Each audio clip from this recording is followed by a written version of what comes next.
Assalamu alaikum, everyone. Thank you for dropping by the live stream. I know there's not many people in here, but if you are watching this at a later time, it's your boy AntWestFitnessBB, aka Ant West, and we're back again with another video. So I just wanted to go ahead and just pause the music, obviously, because we're about to get into it. So this one's a little bit shorter today. It's only 45 minutes. It's close to an hour. It's still probably one of the longer ones that we still done. There's going to be a few other 45-minute ones, I think, for the surahs, and after that they get to really short, to like 20 minutes per one, and I think those we'll probably do back to back when we get to that point. But right now we're going to just listen to this one today. This is Surah 10, Yunus, by Jonah. This is for Jonah. I mean, not by Jonah, but for Jonah. Yeah, you already know. It's your boy. You already know. I wanted to take this brief moment also to say, guys, thank you so much for all the love and support.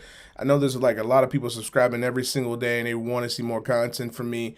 And I've been really busy recently. Been going through a lot. Been trying to plan things out properly and try to make sure I get the content created. Because I know a lot of people enjoy my reactions and they enjoy listening to me talk about like specific things that they want me to react to. Hence and point Mo just literally commented something he wanted me to react to. But trust me, the reactions will be coming back soon. I've just been trying to, pretty much, just focus on like, getting through this Ramadan. Which has been pretty good. Honestly, hasn't been too bad. It has been a little bit of a struggle.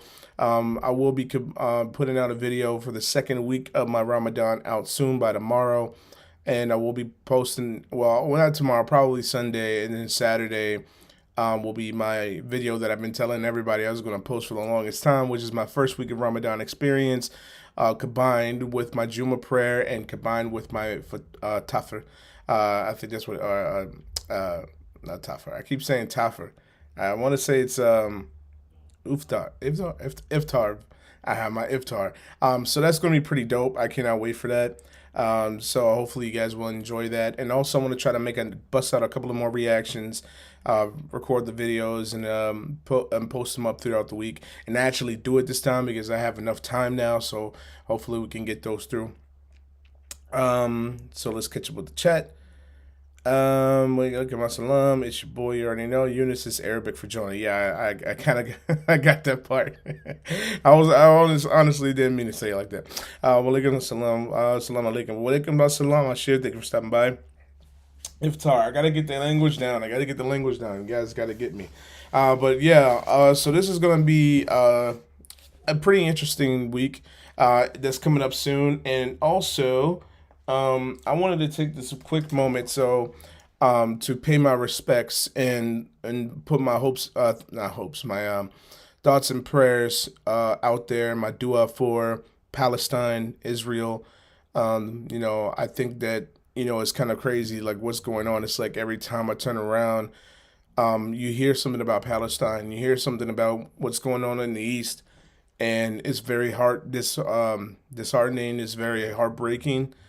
And I hope I'm praying for those people over there because it's a really difficult situation, to go through, dealing with that kind of stuff, dealing with the government, just being this, especially with going into a mosque and throwing something into a mosque. Like, that is so disrespectful on so many levels that I don't even know what to say. Putting the smoke bombs and the firecracker grenades and all that stuff. I think that was very disrespectful.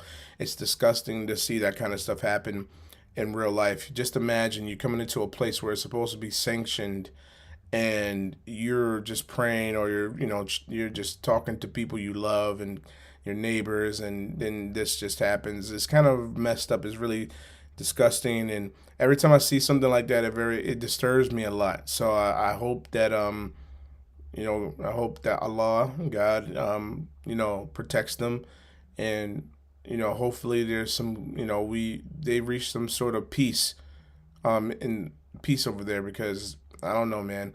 I'm not the most equipped, to be honest with you, to talk about Palestine. I know a little bit about the politics, but mostly over here, like, you don't really see too much in the press. You don't see too much in the news, so you're kind of like shunned from the outside world and what's going on politically. Like, even with Myanmar Same thing with the UK. Same thing with the Ukraine. Of course, the Ukraine thing blew up, but it was still not something I feel like made a big splash as far as controversial issues that's going on in the world. And it's kind of disheartening because a lot of people know what's going on over here in America, but anything that happens outside of America, we barely know about it unless we had to literally research it on Google, or we have to go online and find some of our friends that are from those local places and actually do our research. So once again, prayer, love goes out to those people, and I hope everybody stays protected, and hopefully they found a way for sure. Yeah, Palestine may Allah protect us all. That's terror, 100%. Masjid Al Qasa is the third holiest site for us Muslims. It's really sad what's going on there, 100%. That's what I also heard, is that it's one of the most holiest places. I didn't know it was the third. That's insane. Assalamu alaikum. Wa alaikum assalam, Ahmad. Thank you so much for stopping by. Ugarius too. Okay. The courage of the Palestinian Muslims is a lesson for all Muslims. The way these guys fight back and stand against their oppressors to their faces make those armed thieves look like dogs. Yeah, that's the thing. That courage is insane. Like, you got to have a lot of courage to do things like that. And it just, every time I turn around, man, it just seems like there's something else going on with Palestine and anything in the Middle East. Not Middle East per se, but like anywhere in Palestine. It's kind of heartbreaking. And just to think for a second, this is the promised land we're talking about here. It's kind of like, you think to yourself for just a moment, like how a such majorly historical place just becomes, you know, I don't know, just so messed up over the years, and it just keeps seems like it keeps getting worse. But nonetheless, I have faith and I hope that everything will get better. I just wanted to make that dua real quick, just let people know that they're in my prayers. Anybody that's over there, I hope that everything's okay. Allah has blessed the Palestinians and the sweetness of faith and courage and integrity, 100%. So, once again, I want to just put that dua out there. Anybody that's watching this back, I just wanted to let you know how I'm feeling about that whole situation, and hopefully it gets better. But I talked enough. We've already been talking enough. I just really wanted to, it's not like I really wanted to take too long on this video. Honestly, this video, this stream shouldn't take too long. And I got things I got to do today, later on today. So I wanted to make this quick as possible. Not like I'm going to rush or anything, but I just wanted to make sure that we knock this out pretty quick. So nonetheless, this is chapter or Surah 10. And this is for Yunus or Jonah. And the beginning of this one starts off like this. Hold on. So the beginning starts off, well, it tells me like this is what it says. Similar to the previous chapter, this Meccan chapter emphasizes God's acceptance of repentance, most notably in the case of the people of Jonah. Verse 98. The pagan claims against the Quran are refuted both in this chapter and the next. The short span of this worldly life and the people's ingratitude to their Creator are elaborated upon. The prophet is urged to exercise patience in the face of denial. The stories of Noah's people and Pharaoh's. Oh my gosh, 1 second, guys. My phone's going off. Excuse me. 1 second. Where was I at? Oh my gosh, that messed me up. The story of Noah's people and Pharaoh's people are cited as a cautionary tales to the Meccan deniers, setting the stage for more elaborate warnings in the next chapter. So this is going to be very interesting, it seems like. It seems like there's going to be a lot of how can I say, development as far as what we're going to learn more about Allah and learn about the people of Jonah and what's going to happen further. So this is going to seem pretty good. So I just want to go ahead and say, I keep forgetting to do this, and I'm going to try to stay in the habit of doing this, so just forgive me if I forget it, but this is what I already know. This is what I got to say. A'udhu billahi minash shaitanir rajim. Bismillahir rahmanir rahim. So I just wanted to say that really quick before we begin reading. Assalamu alaikum. Wa alaikum assalam, Abu. Thank you for stopping by. Mustafa. Wa alaikum. Assalamu alaikum. Wa alaikum assalam, brother. Day 36. You already know. Day 36. Abu was definitely here. Yeah, he's a little bit late, but it's all good. It wasn't messed up when Muslims were in power. We took in the Jewish people in the Palestine and other parts of the Islamic world when the Christian lands and then decided against them. 100%. Bismillah. Yo, sick recitation. Thank you. Appreciate it. MashaAllah, brother. Thank you so much. MashaAllah. MashaAllah. Appreciate it. Thank you. I've been trying to practice it, trying to make sure I remember. And, I'm just making sure that I do the right thing every time we read. We need to create, mashallah, we need to complete recitation in Ant's voice. No, definitely not. Alhamdulillah. But nonetheless, I've talked enough. I know that some of you just got in here. I haven't really spoken too much, but I want to go ahead and knock this out as fast as possible. I don't want to make the streams too long. And nonetheless, here we go. This is chapter 10, Surah 10, Yunus, or Jonah. Let's see what this is about.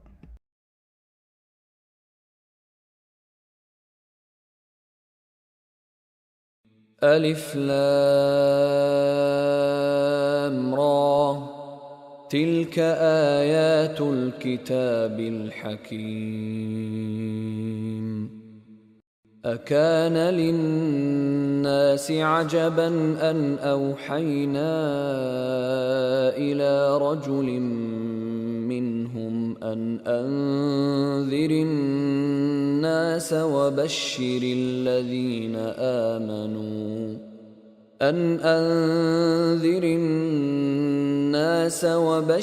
الذين آمنوا أن لهم قدم صدق عند ربهم قال الكافرون إن هذا لساحر مبين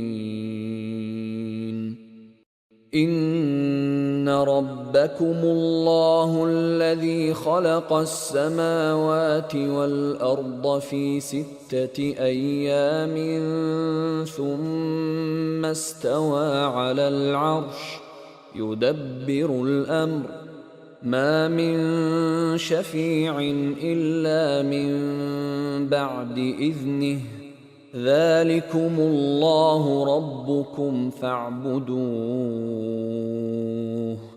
أفلا تذكرون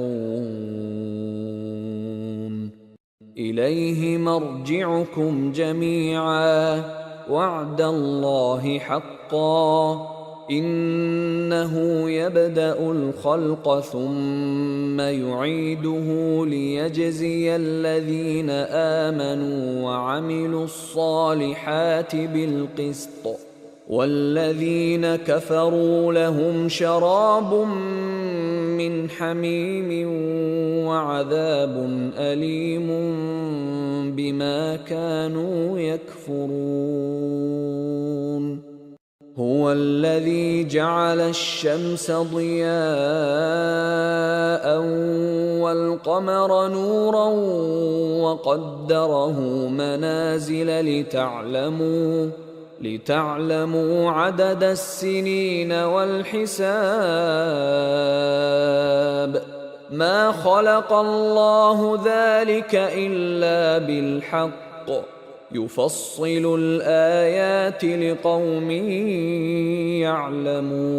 يعلمون إن في اختلاف الليل والنهار وما خلق الله في السماوات والأرض لآيات لقوم يتقون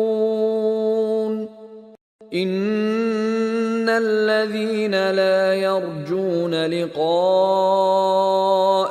ورضوا بالحياة الدنيا واطمأنوا بها والذين هم عن آياتنا غافلون أولئك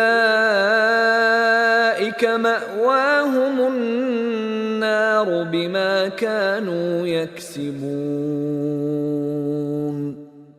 إن الذين آمنوا وعملوا الصالحات يهديهم ربهم بإيمانهم تجري من تحتهم الأنهار في جنات النعيم دعواهم فيها سبحانك اللهم وتحيتهم فيها سلام وآخر دعواهم أن الحمد لله رب العالمين. ولو يعجل الله للناس الشر استعجالهم بالخير لقضي إليهم أجلهم فنذر الذين لا يرجون لقاءنا في طغيانهم يعمهون. وإذا مس الإنسان الضر دعانا لجنبه أو قاعدا أو قائما فلما كشفنا عنه ضره مر كأن لم يدعنا إلى ضر مسه كذلك زين للمسرفين ما كانوا يعملون. ولقد أهلكنا القرون من قبلكم لما ظلموا وجاءتهم رسلهم بالبينات وما كانوا ليؤمنوا كذلك نجزي القوم المجرمين. ثم جعلناكم خلائف في الأرض من بعدهم لننظر كيف تعملون. وإذا تتلى عليهم آياتنا بينات قال الذين لا يرجون لقاءنا ائت بقرآن غير هذا أو بدله قل ما يكون لي أن أبدله من تلقاء نفسي إن أتبع إلا ما يوحى إلي إني أخاف إن عصيت ربي عذاب يوم عظيم. قل لو شاء الله ما تلوته عليكم ولا أدراكم به فقد لبثت فيكم عمرا من قبله أفلا تعقلون. فمن أظلم ممن افترى على الله كذبا أو كذب بآياته إنه لا يفلح المجرمون. ويعبدون من دون الله ما لا يضرهم ولا ينفعهم ويقولون هؤلاء شفعاؤنا عند الله قل أتنبئون الله بما لا يعلم في السماوات ولا في الأرض سبحانه وتعالى عما يشركون. وما كان الناس إلا أمة واحدة فاختلفوا ولولا كلمة سبقت من ربك لقضي بينهم فيما فيه يختلفون. ويقولون لولا أنزل عليه آية من ربه فقل إنما الغيب لله فانتظروا إني معكم من المنتظرين. وإذا أذقنا الناس رحمة من بعد ضراء مستهم إذا لهم مكر في آياتنا قل الله أسرع مكرا إن رسلنا يكتبون ما تمكرون. هو الذي يسيركم في البر والبحر حتى إذا كنتم في الفلك وجرين بهم بريح طيبة وفرحوا بها جاءتها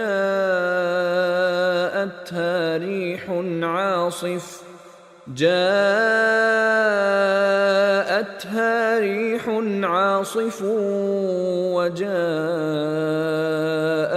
الموج من كل مكان وظنوا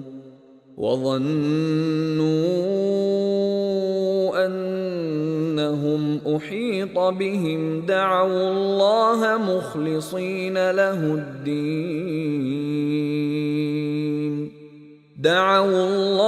مخلصين له الدين لئن أنجيتنا من هذه لنكونن من الشاكرين. فلما أنجاهم إذا هم يبغون في الأرض بغير الحق يا أيها الناس إنما بغيكم على أنفسكم متاع الحياة الدنيا ثم إلينا مرجعكم فننبئكم بما كنتم تعملون. إنما مثل الحياة الدنيا كماء إن أنزلناه من السماء فاختلط به نبات الأرض مما يأكل الناس والأنعام حتى إذا أخذت الأرض زخرفها وزينت وظن أهلها أنهم قادرون عليها أتاها أمرنا ليلا أو نهارا فجعلناها حصيدا كأن لم تغن بالأمس كذلك نفصل الآيات لقوم يتفكرون.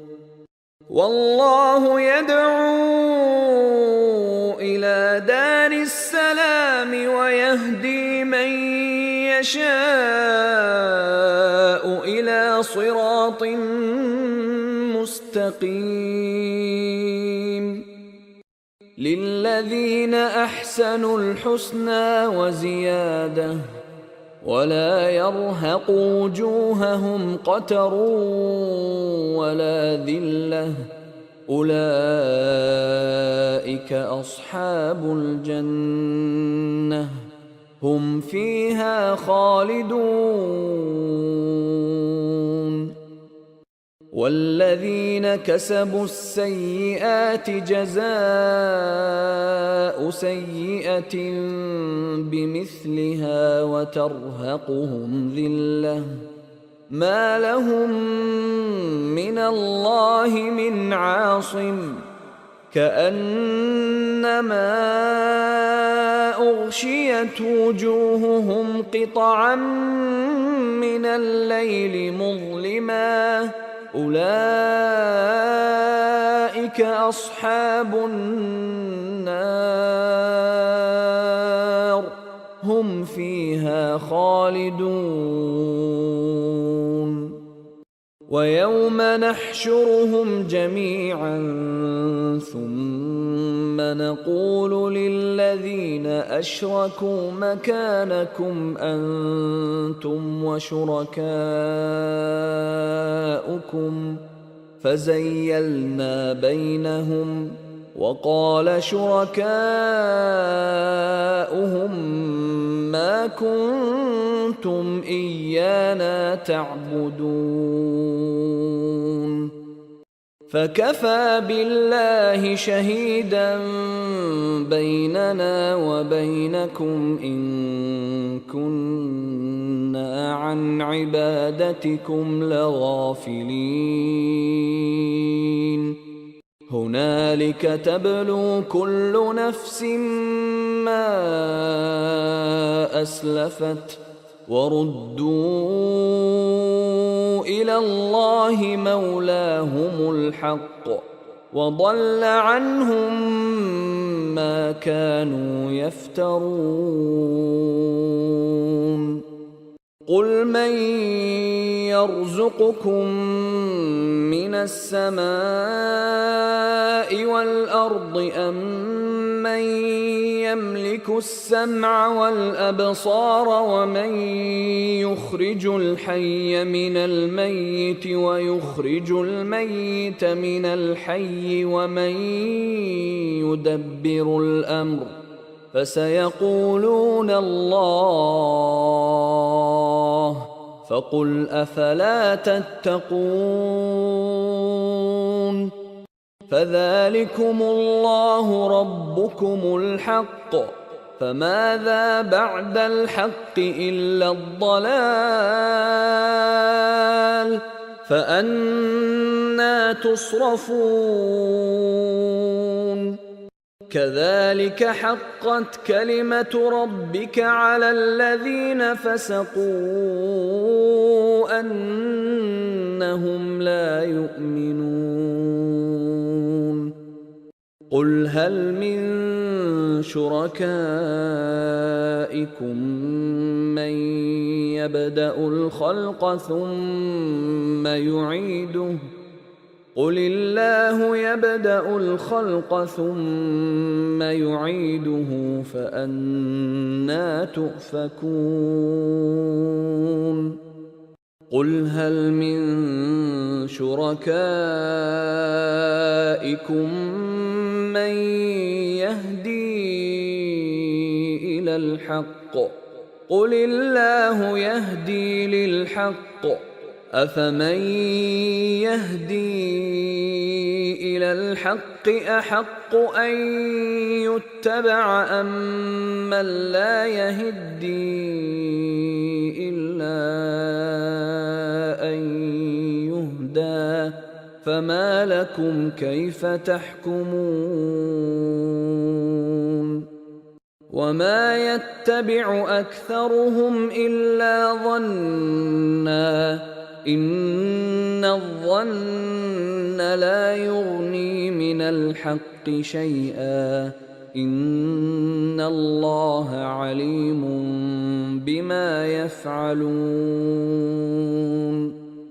وما كان هذا القرآن أن يفترى من دون الله ولكن تصديق الذي بين يديه ولكن تصديق الذي بين يديه وتفصيل الكتاب لا ريب فيه من رب العالمين. أم يقولون افتراه قل فأتوا بسورة مثله وادعوا من استطعتم من دون الله إن كنتم صادقين. بل كذبوا بما لم يحيطوا بعلمه ولما يأتهم تأويله كذلك كذب الذين من قبلهم فانظر كيف كان عاقبة الظالمين. ومنهم من يؤمن به ومنهم من لا يؤمن به وربك أعلم بالمفسدين.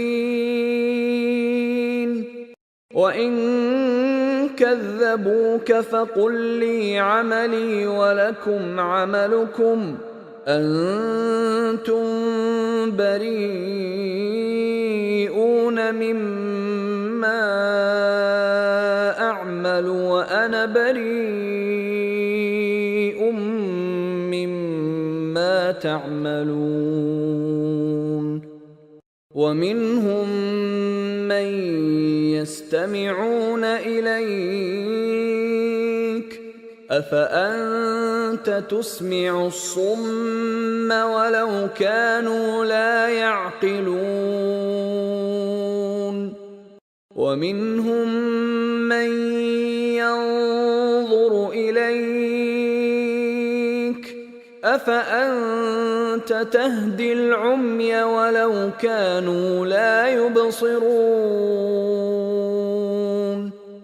إن الله لا يظلم الناس شيئا ولكن الناس أنفسهم يظلمون. ويوم يحشرهم كأن لم يلبثوا إلا ساعة من النهار يتعارفون بينهم قد خسر الذين كذبوا بلقاء الله وما كانوا مهتدين. وإما نرينك بعض الذي نعدهم أو نتوفينك فإلينا مرجعهم ثم الله شهيد على ما يفعلون. ولكل أمة رسول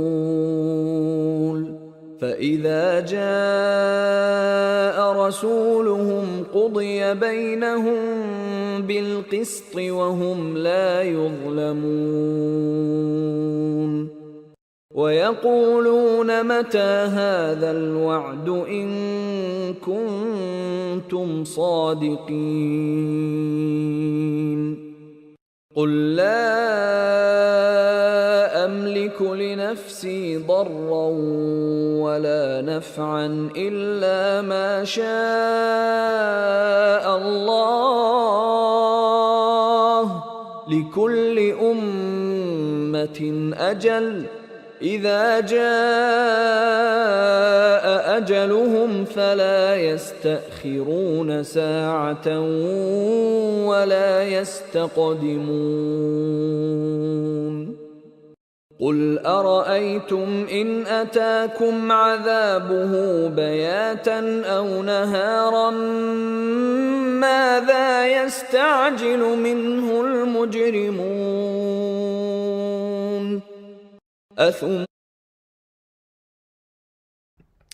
Okay, so I thought I'd just take a second to pause just for a quick moment and just reflect a little bit on the chapter already. So this is I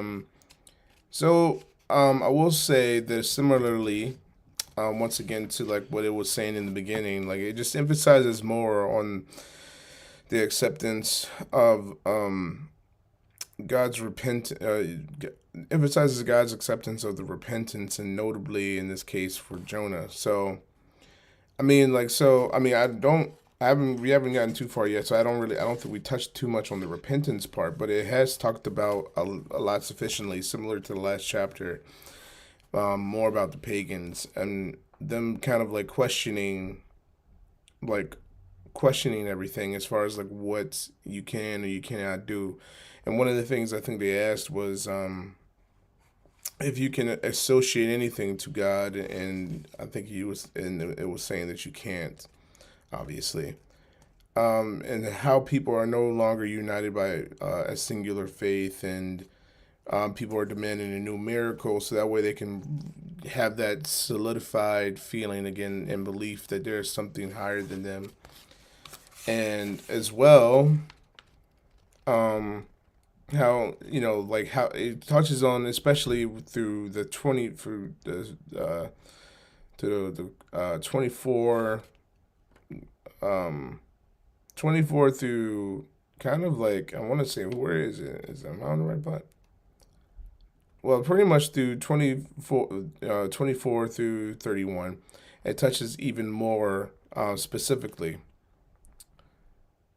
Point very briefly in this, sir, if I'm correct. Yeah, it's very brief. It seems like it's kind of like going through it pretty quickly. Um, it's going through everything pretty quick. I will say that. Um, but it's cool.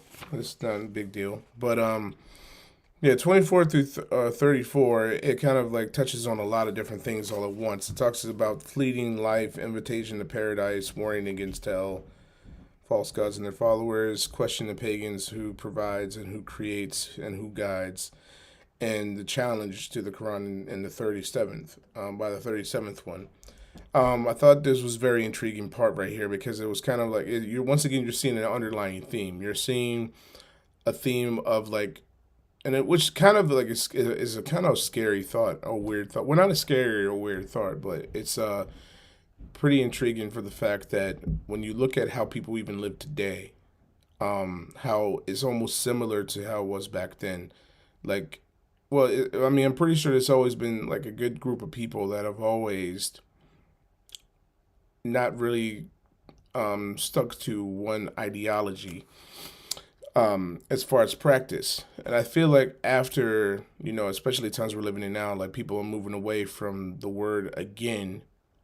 It's starting to make a little bit more sense as to why people think like we're nearing the end of times, because I think like we're probably living in one of the most biggest generations of where people are becoming more atheists, or don't really believe in nothing. They believe in just doing what they want, kind of drinking, fornicating, and all that stuff. And then it's like, once again, you're seeing it talks about how life is fleeting, and obviously that's kind of like self-explanatory.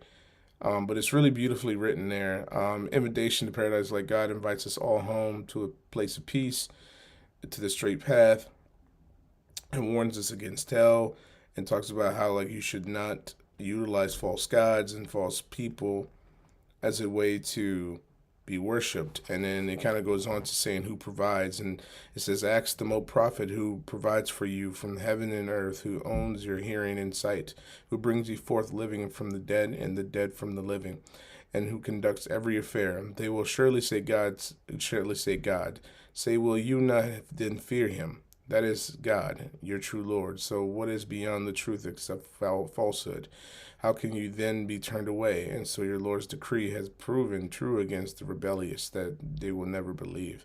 And honestly, I think that's very, very true, because when you look at these three questions, who provides, who creates, who guides, like you keep just giving off these these evidences, and then you give off like a divine truth. Like there's only one singular answer to this. And it's like, why would there be different answers to both? Why would it be different gods who provide you something, who created something, and who guides something? It's always the same. And then people just keep asking the same questions. But I will say I like the answer to who creates. Ask the most prophet, how can any of your associate gods originate creation and then resurrect it. Say only God originates creation and resurrects it. How can you then be deluded from the truth? And I think that's a really beautiful thing too, because it's like if you really think about it, like I think there was like a little bit of a thing that we did back when I was in school, and it was briefly touching on. Think about it like this: you have a car, right? Right? You have a car, and overall, there's only one manufacturer of this car. Like this one person manufactures it. Like whoever, like say for instance, you have a Ford, and the person that obviously created it knows exactly the ins and outs of that car. So even though that person created the car, they know the ins and outs of it. And even though there's an instruction manual for yourself to fix it, overall, the only person that can really fix it is the manufacturer. He's the one that really shows you how to fix it. And I think like once again that kind of tells you like this shit. I mean like when you even create something, you create multiple things, but you are still it still comes back to you. Like if you're even an artist and you make different mangas or animes, you'll come to the conclusion that even though you made all these different shows, these different mangas or these different comics, you come to find out that at the end of the day, you're still the main person that created these stories. You're the people going to reference you when it comes back to these stories, even though like you may have had a team work underneath of you and things. It still at the end of the time comes back to you as the main source of the creator. And there's actually some people that create their own works. So I think like that's kind of interesting. And then it talks about who guides and challenging the Quran, saying make a new part of the Quran. I thought that was kind of interesting. How life is very short, and warning before the judgment and the time comes, and just I think this is starting to get really. It's touching on a lot at one time pretty quickly, but at the same time, it's still giving you a lot of fulfilling answers. Yeah, Jonah only about his repentance inside the whale. Yeah, it's like very intriguing. Have you seen he? Have you seen he who has taken as God his own desire, and Allah has sent him astray due to knowledge, and has set a seal upon his hearing and his heart, put over his vision and veil. So who will guide him after Allah? Then will not be reminded. And they say there is not but our worldly life. We die and live, and nothing destroys us except time. And they have that no knowledge. They are only assuming. Yes, the Quran is like a manual book for a human. Yeah, that's what I'm kind of like noticing. It's like kind of like giving you the manual to life, like almost. It's like kind of like just because like once again, like I'm starting to understand like what Muslims like really are like in Islam, like they always constantly bring up the idea of not worshiping nothing else. Like it is, and it's like, and it's the reason why that is because you just got to be careful because you don't want to worship anything else because of what the Quran constantly says, like don't worship anything else. Like it keeps underlying, I feel like a heavily on the first two commandments a lot.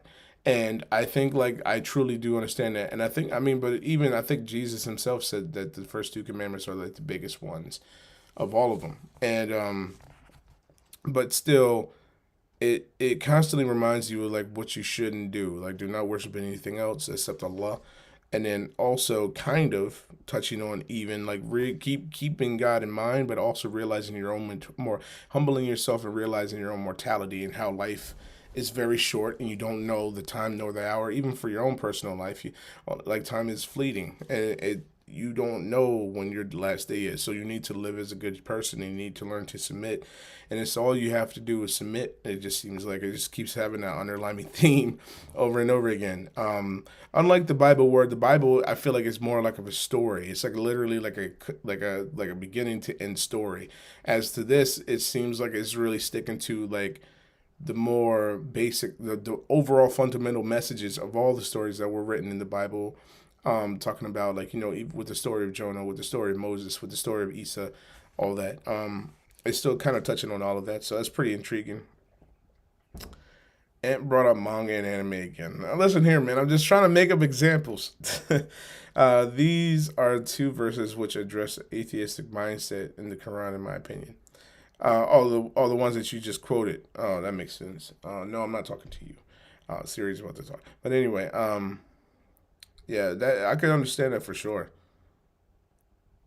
Because like if that's the thing about atheism is just like sometimes I feel like when it comes to atheists, they don't really have an answer for things. Like they just kind of like rest my friend, rest his soul. He was an atheist. He was a friend of mine. It was even though like I feel he was a character, and it was really hard trying to convince him of a lot of things. I feel like in my heart he did believe in something higher, but he was just so full of doubt that he had no answers for himself. Like he knew he was like so knowledgeable in so many things, but I felt like he was he wasn't as knowledgeable as to who he was and what he believed. And I think like that's something that's very telling about people like that, because I think like at the end of the day we like atheists, they always go into the realm of science because they want to know so much. They want to know so much about external things, but they never want to look inside. They never ever want to look inside and ask them what do they really know about themselves. Like they know that they want to be knowledgeable and they want to know everything external from them, but when it comes to looking in, it just seems as though they refuse to look inside and acknowledge that there's something inside them. And I think that that's the key. Very much so, and especially with the time thing that you said, time is the teller of all. And I think like if there was, I don't know, man. I really feel like there's like it's kind of like I mean, even to be honest with you, I feel like it is at the end of the day, because some people say that there's some scientists that still are like physicists and scientists, and they still believe in God. They still go to church and things. And some people will ask them, how can that be? Because well, some people say like, well, like with them studying these things, they actually see the miraculous nature of Allah, and there's with them studying these things. And I think that's just beautiful in itself. That's just beauty in within itself, because you're looking at the things that literally are contingent on each other, that God created, and you're learning about these things, and people are still have not even tapped into remotely half of what the world's mysteries lie. And I think like that's very telling of like as people how limited we are. And I think like that's even more of a sign to say like with some things you have to take upon faith, because you're not gonna. I feel like are we? You got to constantly ask yourself: are we gonna see a day when we have everything figured out, where we know how to breathe in space? Will we see another planet like us in space at some point?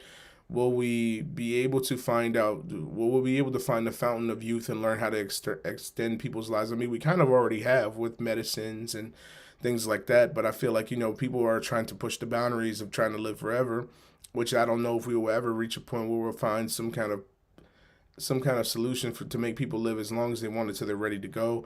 I don't know. I personally don't think we will, because it just seems as though there's just so many things we will never be able to unlock in this world that it will just never be. And I don't want to get really political, but I mean, even if you look at the LGBTQ or transgender people, I mean, like, all love and respect to them. I personally am not like, you know, I'm not like a person that would ever, would never do something that they would do. But at the same time, look at what them trying to change them about themselves. And then even with them changing so much about themselves, they're still technically a man and a woman at the end of the day. It doesn't matter if you even change the body parts on a woman or a man. You still have that physique and that posture, or just that, that a look of a woman and a man. And I feel like that's something you cannot take away. That's inescapable. And I feel like that's what people are just really trying to become, like, they're playing with fire when it comes to pretending to be God and like make these changes to the world where for a fact you can't change everything. You just can't. It's impossible. And I think like with that limitation, sometimes people think the limitations is kind of messed up. Why would God put limitations on us? Well, honestly, I think that humbles us to a degree and makes us realize that this is what makes us human. This is why God exists. In my personal opinion, this is why God exists, and this is why He made us the way we were. Because if we were to go above and beyond and have the knowledge to make some crazy, substantial changes to everything around us, then what would be left of the world? What would be left of the universe? I think that we were put here for a reason, and to learn what that reason is, and to learn that there is only one God worthy of worship. There is only and to accept the fact that we came to this planet, we signed the contract to come down to this planet, this body that we live in, and teach some, if not literally live long enough to, to live a life, at least have a life that was short enough to impact someone else's life, to push them along their journey. There's always a reason for everything. There is no just coincidental things. There's always a reason. And I think like this is what this is kind of touching on slightly. You just reflecting on everything, um, just reflecting on death, reflecting on life, reflecting on who created you, where you're gonna go. It's touching on a lot of things at one time. So I know I went on a tangent there. I'm so sorry. You said it well. Thank you. It's 2 a.m. here, bro. Going to sleep. We'll match to the stream tomorrow, though. Thank you so much for stopping by, Mustafa. I'm sorry that I took so long. Yes, all prophets brought the same message, 100%. Have you read the contingency argument? The Kalam cosmological argument. I have not watched that, but I did watch the debate with Rami, with the atheist guy that was talking about how he didn't believe in God, he believed in particles and things, and like Rami was talking about it for the entire time. That's how I found out about the three Muslims, was I watched that debate. Because like I was a pre because as a person that's dealt with a lot of atheist friends, like I know exactly what it's like to have a conversation with atheists. And when I found out Islam gave more of an answer as to why there is a God, even more through science, and talk about the contingency part, I think that was very impressive, because I think like, yeah, like obviously, like if the world wasn't everything is contingent on something. It doesn't matter what it is. Like you can look at a tree, and what is a tree contingent on? Well, it's contingent on like its environment. Does it have enough water? Does it have enough sun? Does it have enough light in order for it to thrive and nourish itself for years to come? If it wasn't, then then we wouldn't have oxygen. We wouldn't have any oxygen to breathe on this planet. And it's just like, like it goes into a plethora of different things you can talk about, but it's just like everything's contingent on something. So where is that end? It has to end somewhere. So I think that's very, very intriguing. We're discussing about the verses, Abu. 100%. I know we're discussing the verses, but it's cool. It's relevant to the atheist though. Yeah, because Kashir brought it up. See, he mentioned it. I know. Yes, its relevance about the creation of cosmos. Yeah, I've read in the Surah Anisa about people who have changed the creation. Exactly. And it's the truth. It's the absolute truth about people changing the creation. And I think that we're playing with fire. I've said that even when I was younger, like I felt like we were playing with fire. Like I mean, like because the thing, well, because one at one what is the word that I'm looking for? I'm trying to think of the word. I had it in my mind for a second and it just vanished. Um, One thought that you're kind of like I don't know, maybe I was just inherited. One inherited thought I feel like I've had since I was young was that I was a natural believer that there's a good and a bad to everything in the world, at least, just within the world. Because the more you think about it, there is a good and a bad to everything. I mean, once again, that's why when it comes to certain things and topics I talk about, when I look at the hadith about, I'm like, I don't know if I agree with it sometimes, but nonetheless, it's like, well, I see a good and bad to everything. Like, we can have technology and look at what technology is doing right now. Like, without technology, I wouldn't be here and able to do what I'm doing right now and have the opportunity to talk to you. But some people utilize technology to maybe, put it toward nuclear weapons, or maybe utilize technology to commit fraudulent activity for, people, towards people's money. People utilize things for good reasons and bad reasons, and it's always exploited from the bad reason because it's just natural. People are always going to find something to utilize to go against you, or just find something to corrupt it. It's like it doesn't matter what it is. Even if you look at water and what you can do with water, but then people decided I'm going to take water, some carbonation, some sugar, mix it all together in a bottle, and then you got soda, which is bad for you. And it's like, you got all these different proofs that there's a good and a bad to everything. Even with knowledge, there's a good and a bad to it. Because some people can utilize the knowledge for good, and other people can utilize it for bad. So I think that that's the inherent belief. On One Punch Man? What? I have never watched One Punch Man either. I personally didn't think it was. I mean, well, I'm not gonna get into that, but nonetheless, I've spoken enough. We gotta finish this video. It's already 7 o'clock, guys. Yeah, we gotta finish this video. Nonetheless, I've talked enough. Let's get back to it.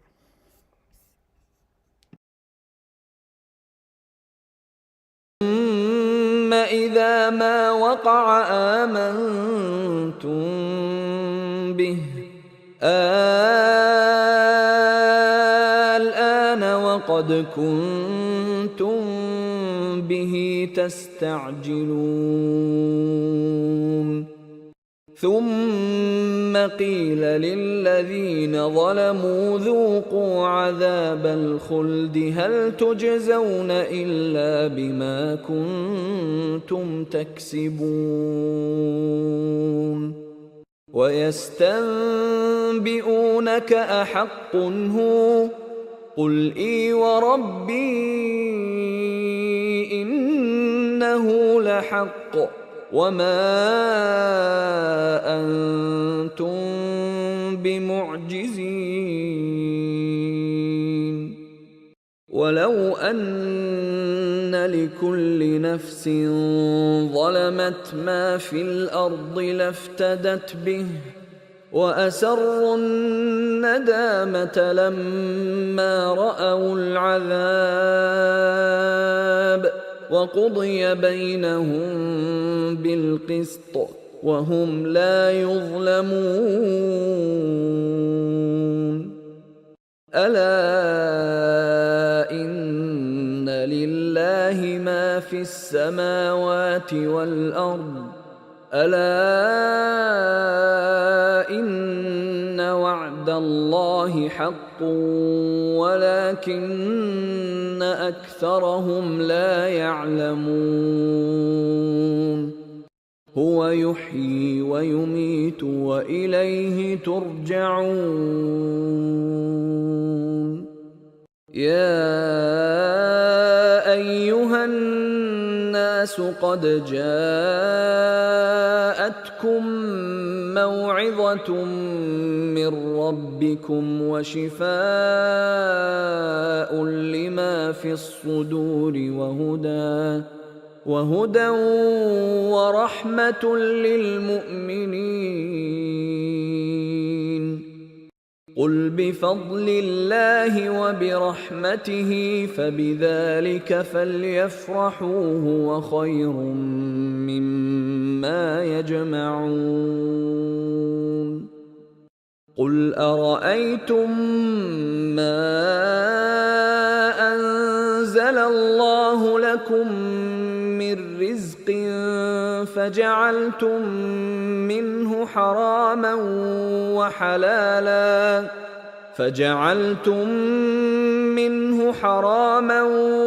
وحلالا قل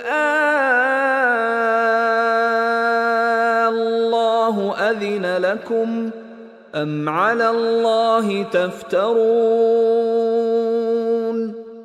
وما ظن الذين يفترون على الله الكذب يوم القيامة إن الله لذو فضل على الناس ولكن أكثرهم لا يشكرون وما تكون في شأن وما تتلو منه من قرآن ولا تعملون من عمل إلا كنا عليكم شهودا إذ تفيضون فيه وما يعزب عن ربك من مثقال ذرة في الأرض ولا في السماء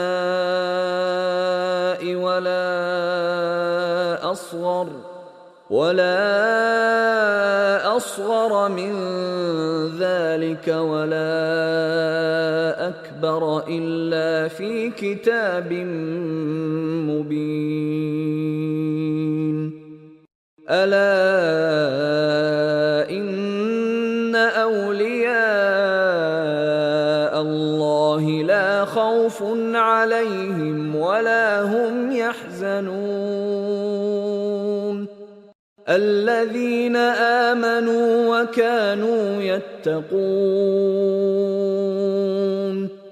لهم البشرى في الحياة الدنيا وفي الآخرة لا تبديل لكلمات الله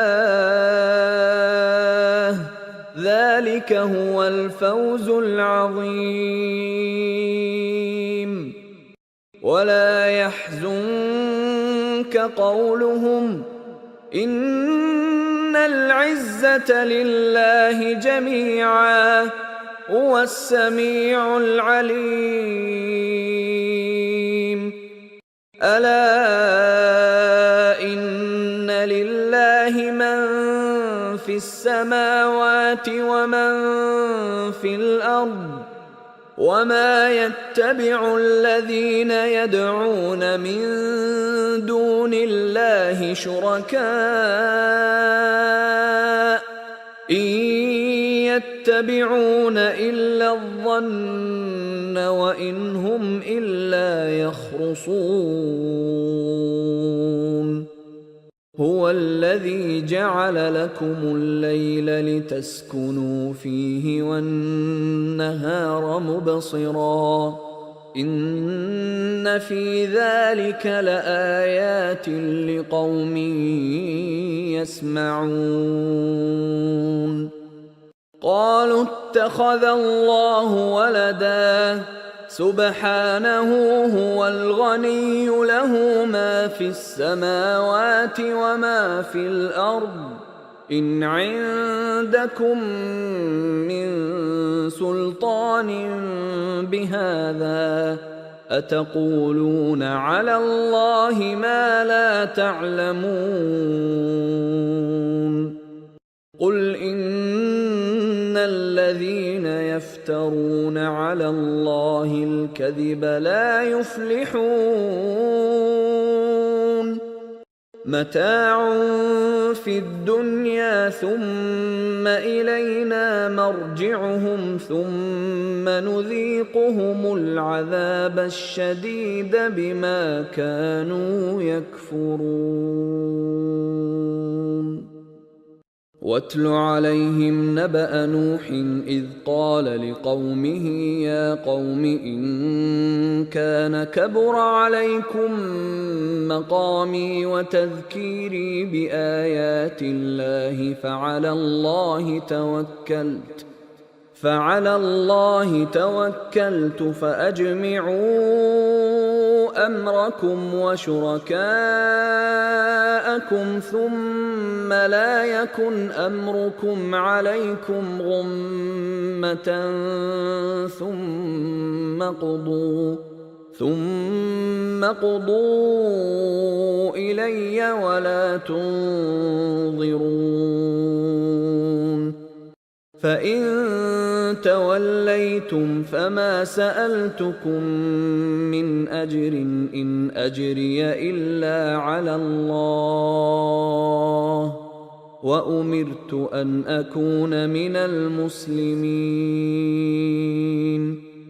فكذبوه فنجيناه ومن معه في الفلك وجعلناهم خلائف وأغرقنا الذين كذبوا بآياتنا فانظر كيف كان عاقبة المنذرين ثم بعثنا من بعده رسلا إلى قومهم فجاءوهم بالبينات فما كانوا ليؤمنوا بما كذبوا به من قبل كذلك نطبع على قلوب المعتدين ثم بعثنا من بعدهم موسى وهارون إلى فرعون وملئه بآياتنا فاستكبروا وكانوا قوما مجرمين فلما جاءهم الحق الحق من عندنا قالوا إن هذا لسحر مبين. قال موسى أتقولون للحق لما جاءكم أسحر هذا ولا يفلح الساحرون. قالوا أجئتنا لتلفتنا عما وجدنا عليه آباءنا وتكون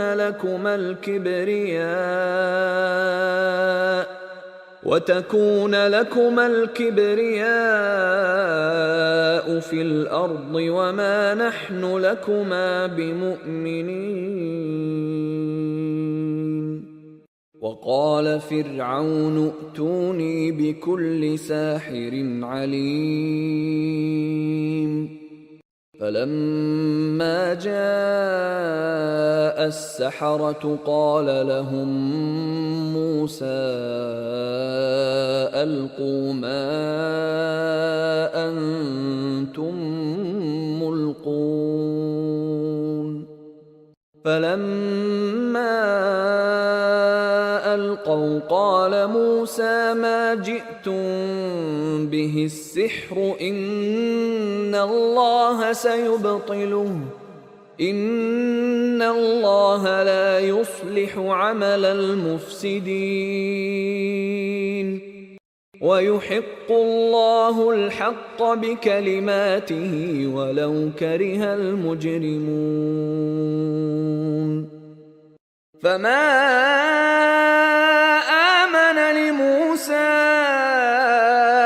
إلا ذرية من قومه على خوف من فرعون وملئهم أن يفتنهم وإن فرعون لعال في الأرض وإنه لمن المسرفين. وقال موسى يا قوم إن كنتم آمنتم بالله فعليه توكلوا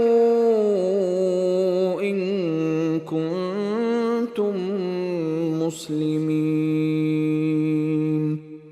فقالوا على الله توكلنا ربنا لا تجعلنا فتنة للقوم الظالمين ونجنا برحمتك من القوم الكافرين. وأوحينا إلى موسى وأخيه أن تبوأ لقومكما بمصر بيوتا واجعلوا بيوتكم قبلة وأقيموا الصلاة وبشر المؤمنين. وقال موسى ربنا إنك آتيت فرعون وملأه زينة وأموالا في الحياة الدنيا ربنا ليضلوا عن سبيلك ربنا اطمس على أموالهم واشدد على قلوبهم فلا يؤمنوا حتى يروا العذاب الأليم. قال قد أجيبت دعوتكما فاستقيما ولا تتبعان سبيل الذين لا يعلمون. وجاوزنا ببني إسرائيل البحر فأتبعهم فرعون وجنوده بغيا وعدوا حتى إذا أدركه أدركه الغرق قال آمنت أنه لا إله إلا الذي آمنت به بنو إسرائيل وأنا من المسلمين.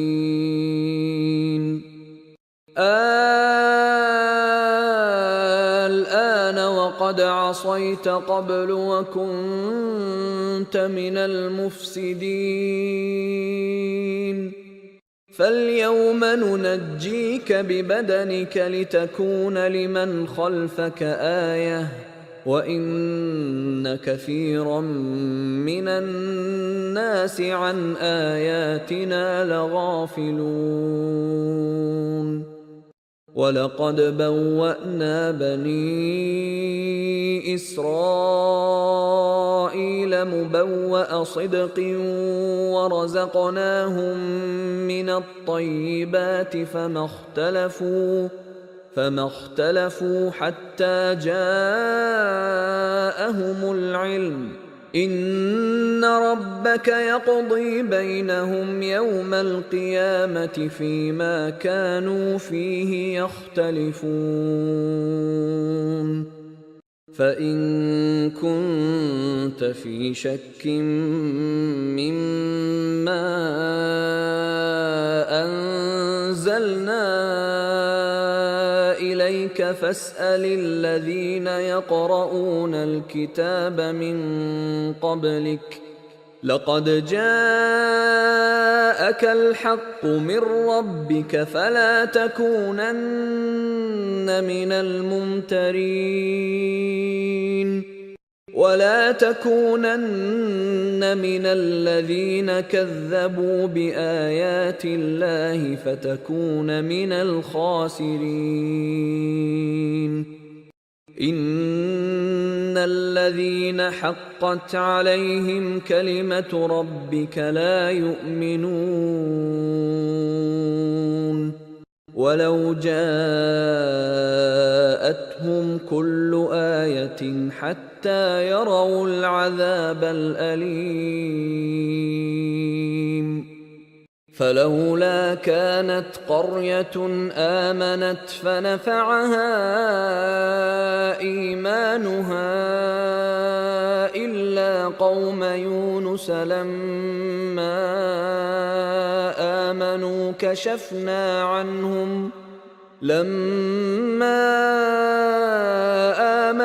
كشفنا عنهم عذاب الخزي في الحياة الدنيا ومتعناهم إلى حين. ولو شاء ربك لآمن من في الأرض كلهم جميعا أفأنت تكره الناس حتى يكونوا مؤمنين. وما كان لنفس أن تؤمن إلا بإذن الله ويجعل الرجس على الذين لا يعقلون. قل انظروا ماذا في السماوات والأرض وما تغني الآيات والنذر عن قوم لا يؤمنون. فهل ينتظرون إلا مثل أيام الذين خلوا من قبلهم قل فانتظروا إني معكم من المنتظرين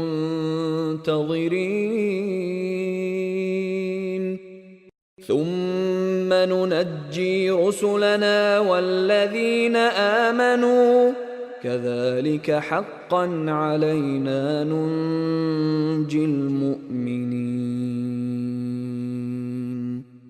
قل يا أيها الناس إن كنتم في شك من ديني فلا أعبد الذين تعبدون فلا أعبد الذين تعبدون من دون الله ولكن أعبد الله الذي يتوفاكم وأمرت أن أكون من المؤمنين وأن أقم وجهك للدين حنيفا ولا تكونن من المشركين ولا تدع من دون الله ما لا ينفعك ولا يضرك فإن فعلت فإنك إذا من الظالمين وإن يمسسك الله بضر فلا كاشف له إلا هو وإن يردك بخير فلا راد لفضله يصيب به من يشاء من عباده وهو الغفور الرحيم قل يا أيها الناس قد جاءكم الحق من ربكم فمن اهتدى فإنما يهتدي لنفسه ومن ضل فإنما يضل عليها وما أنا عليكم بوكيل واتبع ما يوحى إليك واصبر حتى يحكم الله وهو خير الحاكمين.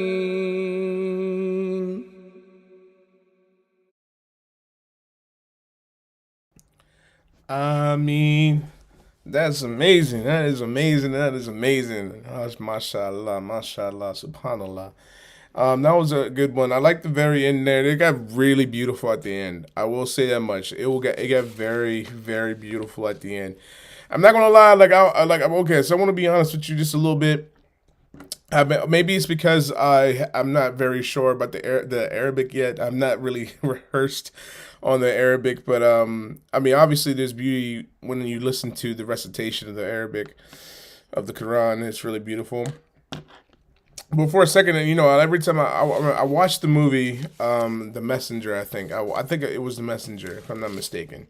The old version of like the old, I think it's like the old '70s version or early '60s version. I can't remember. Of the messenger of the Prophet Muhammad, and I remember like everybody brings up this thing about him being a man that can't speak or not speak. He can't read or write or anything like that. And like how did he go from not being able to read or write to speaking pure poetry?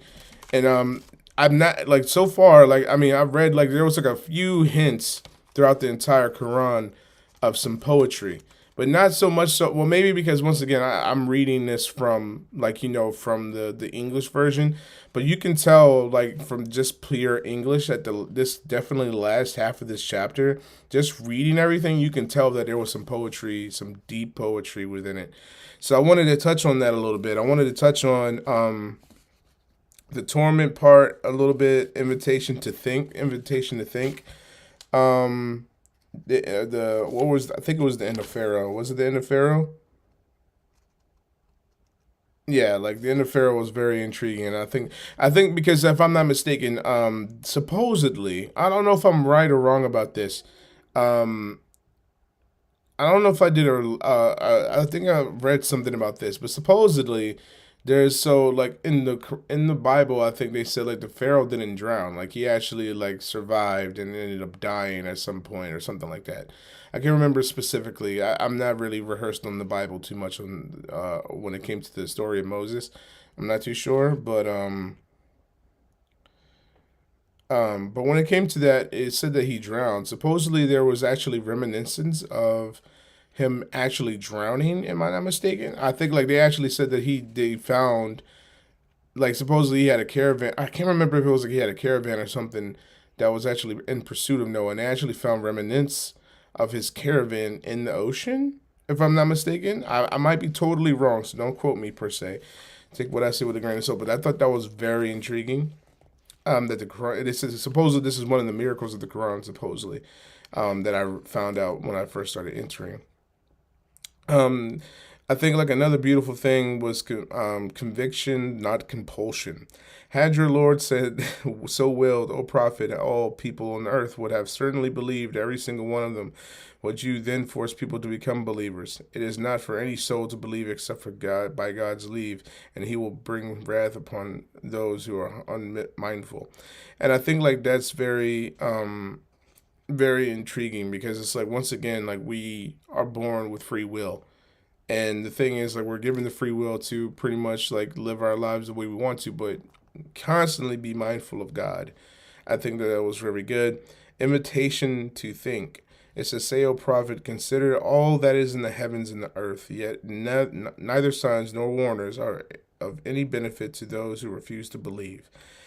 Are they waiting for anything except for the same torments that befell those before them? Keep waiting then. I too am with you.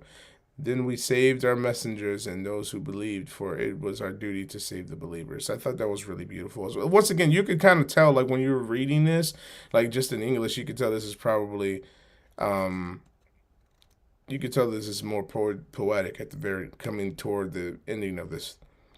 Um, but I'll kind of skip forward a little bit, but I like the last two parts of this. The call to humanity and vice to the prophet. It says, call to humanity. Say, O prophet, O humanity, the truth has surely come to you from your Lord. So whoever chooses to be guided is only for their own good. And whoever chooses to stray is only for their own loss. And I am not the keeper over you. I think that's very pertinent.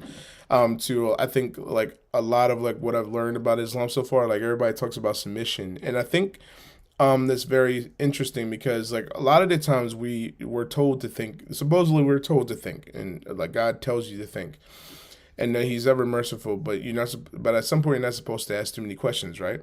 But at the same time, when you read this part right here, it's kind of similar to what a lot of the times they say, like you should follow the Sunnah and the Hadith for, because it talks about like surely the truth has surely come to you from your Lord. So whoever chooses to be guided, it is only for their own good. So you have to choose to be guided. And honestly, I choose to be guided. I think like there's still questions in my heart, but sometimes um when I look more into myself and I look at the truth objectively, I think that some of these truths become prevalent. And whoever chooses to stray, it is for their own loss, and I am not the keeper over you. So whoever chooses to stray from the path is they're not being kept over. Advice to the prophet and follow what is revealed to you and be patient until God passes His judgment, for He is the best of judges. I think that was really beautiful too because it was like even to even for me not being a prophet, but just reading that's the advice to the prophet revealed to you that He is follow what was revealed and be patient, patient. God passes until God passes His judgment, for He is the best of judges. I think that was beautiful. All of this combined was pretty good. Um, so and yes, when it comes to the Arabic, okay. I'll be honest and say that I've been looking up videos on like how to write it and read it. So I've kind of familiarized myself with some characters that are kind of like easy to spot as far as like how it's said, and I'm like, oh, so that's what they're saying. So that's how I was able to catch it and say that. So that's why I'm not an imposter. um, it has been Sheikh Ant Al Amriki the whole time. No, it's not. It was such a good movie. Not gonna lie, it was a good movie. One of my favorites. The message is amazing, bro. Dude, do a live reaction to the movie again. The movie gets better each time. That's very true. Like I want to watch it again. Only because like, well, to be honest with you though, it would be so good to see like a revised, redone version of that movie, like a more modern movie. I think that would be really good. I really want to see that movie again, but The Messenger was definitely really good though. It's still pretty good. Or The Message. It's called The Message, right? Because I don't know. I think it's the prop. No, because it's like, is it The Messenger? I can't remember. I know for a fact I watched the one when he was a kid that was supposedly banned because it was blasphemous. Um, I did watch that movie. And I thought that was still pretty good. But I definitely liked the older one. That was pretty good as well. That would be dope, 100%. For real, I'd love it though. You're right, bro. So I am right. Okay, so I'm about to say I think they found Remy. That was very intriguing. Like I was so, I was so entirely shocked. Like when I saw that, because I was like, bro, like, or when I looked into that, I was just like, yo, what? I was so insane. Pause your time. All right, take your time. Patience is the best because the rewards will be endless. And I think that and exactly, and I think patience is truly a virtue. It's like something that I think like if I did like I always say I will honestly I need to start saying this more. But I think like everybody asks me what my favorite word is, and it's wisdom. But if somebody were to ask me what's your second favorite word, I have to say patience for sure, because I think patience is such a big thing. And I think it's such a big thing because it's like when you learn to be patient and learn to just I think like the more patient you are, and you actually do I don't know how to really put it into words, but the more patient you are, the more you become wise, the more you become intelligible enough to understand why things are the way they are. Like even if you're looking at your life objectively, you take some time just to be patient and think and just reflect enough, like you will see that the answers come to you naturally. And I think that's so beautiful. And even if it's not answers as like, divine, thoughts or even epiphanies, even when it comes to being patient and seeing that, almost like I say all the time, like I used to as a Christian when I was a Christian. I mean, still do it. I still do this kind of stuff to this day, even though I'm Muslim now. I still do it. But when you start being patient, loving, and kind, or especially when you're loving and kind to people, and then when people are angry, and I utilize the kindness and all that stuff as a reflection mirror, as some people see their own actions. I think patience does the same thing to you when you're impatient. Like patience is almost like a self mirror for yourself. It's almost like when you learn to be patient, and when you realize that you're so impatient and learn to learn patience, then you start to reflect on yourself and you realize how impatient you are. You need to learn to be patient. It's pretty good, and probably figured it out because of the alif at the beginning of yeah, not the alif, but it's I can't remember. I'm still learning there. I'm still trying to. It's not like I'm a pro on this, but the little curve part and part of the first word is what I caught. That's how I knew. Um, I'm still learning about all this stuff, so don't mess with me, bro. Do you love reaction to the movie? I don't want to ask for the reaction for another decade. You want me to do a reaction to a movie? You know how long that video is gonna be? I want to be sitting here for reacting for so long, dude, so long. A lot of other watched it live as well. Well, how about this? If I'm not, well, I really want to do something for Eid. Um, but I'll say like my own personal, like, little celebration after Eid would be that. How about that? We'll do that. So after Eid, I'll do like a little celebratory thing because it'll be Eid, and I'll after that I'll go to a celebration with my friend, and we'll see what happens. But I'll do that. Bro, have you noticed any decrease in appetite? My decrease in appetite has definitely decreased. Because I know that about myself just already. I already knew that about myself from the get go, which is honestly a shame because it's like, well, I know myself well enough to say two things. Well, and honestly, this is actually even proven science and biology, or not biology, but psychological studies as well have been shown to prove that when you're actually forcing yourself to not eat, the more you convince yourself to not that you're not hungry. Like your appetite is not your stomach doesn't speak to you as much, and all of that stuff. But the moment you start thinking to yourself, "I'm hungry all the time," like even when you're not hungry, your mind will convince your body that you need to eat. Like so, the more you convince yourself, like the more you force yourself not to eat, and like you'll like kind of realize like your brain is kind of telling yourself you're supplemented enough. Like you don't need anything really. You find that really interesting that the brain works that way. It's pretty intriguing. Maybe Sunday halal movie night. That'll be nice. Maybe we'll do that. Maybe we'll see. Um, Wastenu bi hold on. Wastanu bi shabli shobri was shola. What does that mean, Ahmad? Am I? Did I say that even remotely right? I feel like I butchered the crap out of what I just said. I don't even know what I just said, but to be honest with you.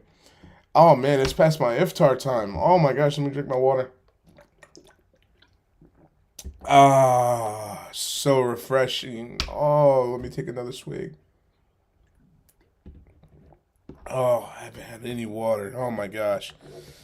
When's the bachelor party? The bachelor party is if you're talking about for my friend, the bachelor party is supposed to be in I want to plan it for June. So that's the plan. So his birthday is in June, June 25th. So I'm thinking that that weekend is when I'll go. So that's when the bachelor party might be. I still have to like some of the people that I wanted to that are supposed to be supposedly going to this bachelor party have not reached back out to me yet. Honestly, now that you're saying that, I need to kind of get on that too. So it's so much planning to do, so much planning. But so I need to reach out to them and then kind of plan the bachelor party. So if they can't do if they can't do June, I'm thinking that we'll probably push it out maybe a month before, maybe 2 months before the wedding. So which will be October. I'm not October, August. So that's probably when we'll do that because I have my birthday's in September, so I want to do something for my birthday. It's not like I want to go out and have any crazy fun, but I really want to go to New York and I want to stay there for like a few nights, a few days. So that's my goal is to go to New York. Um, because I just want to go there. That's just something I really always wanted to do is just go to New York and stay there literally in the city for a little while and experience New York for its entirety. And maybe collab if I grow big enough and there's people in New York that's willing to collab, maybe I can collab, maybe we'll see. But that's my goal. And then October is the wedding. So I'm thinking like maybe if the latest. But then again, I don't want to do it too much right around the time of the wedding because like the wedding is going to be a big expense on his part, so I don't want to mess up that. But at the same time, we'll see. But I want to say June. That's probably around the date that we're going to have the bachelor party. So we'll see. Shabur is meaning patience. Okay, gotcha. And when you're uploading the videos, bro. Okay, so yeah, like I'm sorry, I've been like really busy, like super busy the last few, like this entire week. Once again, I'm going on a trip next week, and I will be recording the trip. So, and I'll also be going live maybe around like nighttime with you guys to still do these. We're still gonna do the surahs regardless. So I'm hope. Well, I don't know if I'm gonna be able to do the surahs to be honest, but um, we'll see. We'll see exactly how it's gonna go. I'm hoping that I could get my own room again. I don't know how like this is gonna be planned out. I don't know. I just really want my own room to be honest with you. I do not want to sleep in the same room with somebody else. I'm kind of getting old. I don't like being in the same room sleeping with someone else. So I don't know. We'll see.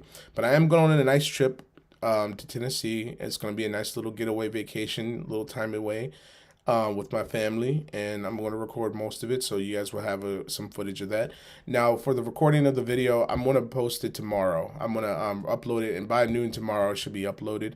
Um, and yeah, so it should be uploaded by noon tomorrow, and I'm going to record maybe like 2 more reaction videos in the next few days this week, and then by Friday, I want to have at least about maybe I'll have like 3 videos that I'm ready to post. So that's going to be pretty much the week in its entirety.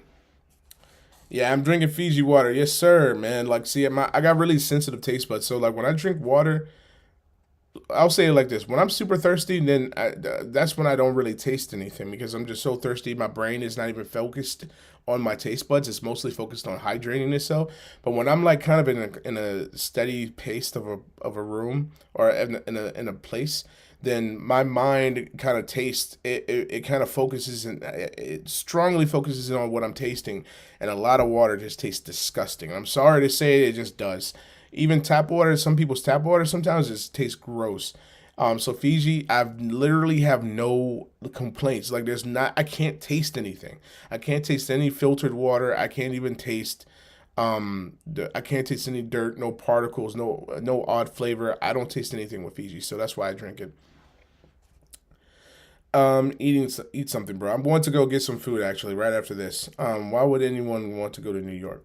Because New York is is like the city of dreams. Like everybody wants to go to New York, and I personally have not been to New York since I was 15 years old, and I really want to go again because it's just been a dream of mine to go to New York. I don't know why, but I just want to go to New York, and I'm gonna actually try to see if my brother wants to come with me. My brother actually the last time because me and my brother we have like a similar time span of when our birthdays are, so I'm gonna probably invite him with me. So it's probably gonna be me and my brother, just me and him, and we're gonna get away for a little while and just enjoy New York City, go see the sights, try food, and all that stuff. We just want to do that, and that's what I want to do.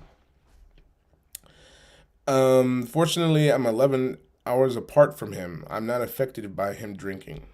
What do you mean by him drinking? You talking about the water? Is that what you mean? The people are so rude. They're not rude, and not in well. See, to be honest with you, like New York is honestly not as rude as you think. Some people in some places is rude. Like if you go down to downtown Manhattan things, and maybe if you go to like the places that are not so friendly, like New Jersey, maybe Brooklyn, and it's gonna be a little people are a little bit more mean. But majority of the time, you run across the nicer people in New York than anywhere else. Now go to California where you see people are not just rude, but they also are fake. It's not. I haven't been there, but that's literally like the number one rumor about California. I have some dates. I already ate all the dates. um, I have bought dates. I did bought dates. Then dating. What? What are you talking about? What are you talking about? I don't know. What are you talking about, Ahmad? What is going on here? um, what have you have a brother? I have two brothers. I have a younger brother. I have two younger brothers. I'm the eldest. My other brother, we're all 2 years apart. 2 years, excuse me, not three, two.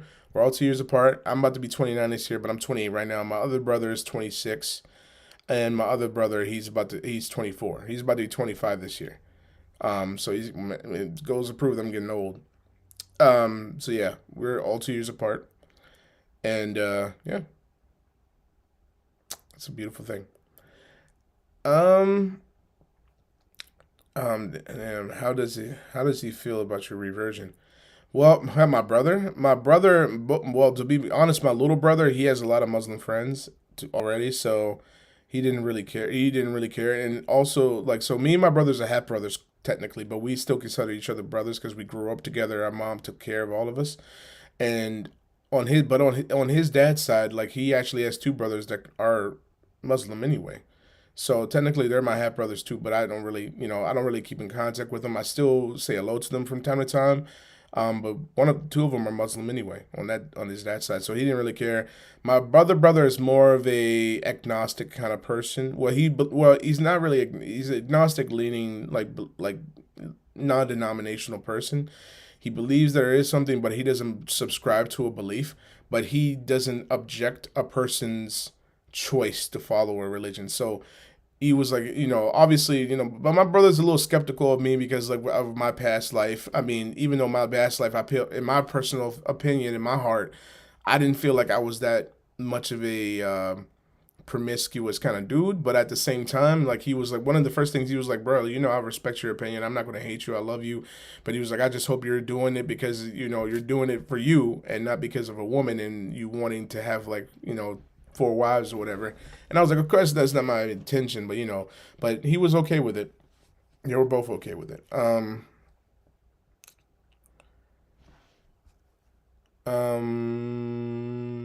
Why are you surprised, Abu?